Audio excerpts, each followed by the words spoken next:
Hello everyone, this is my video on face detection using a Python library called OpenCV, and I'm using Haar Cascades.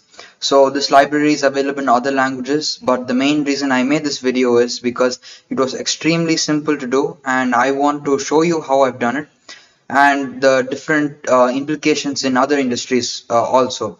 So as you can see, this program is taking a live feed from my webcam and I process every frame that comes from this feed. I analyze the data that comes back and I try to identify where the face is, the coordinates of the face and the size of the face, and then using those coordinates I draw this green box around my face. So as you can see, the moment I bring my hand over here, it doesn't see anything. The moment I take it off, the green box is again shown, and as I move around the screen or come close or go back, you should be able to see the size of the box changing. Now obviously this is computer vision.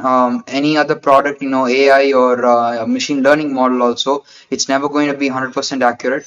It depends on how well you've trained the model. And when it comes to computer vision and identifying faces, this is not the best model, but it is certainly one of the most popular models. So this is how you identify faces.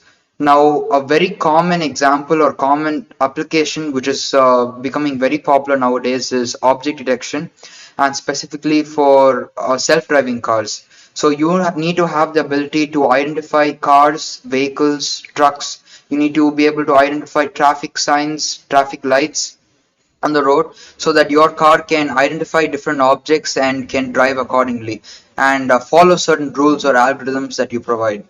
So this is a very important skill or very important field, and it was extremely simple to do. So if you want to know how I did it, the actual code, it was actually very easy, only around 20 to 50 lines of code, and it was extremely simple.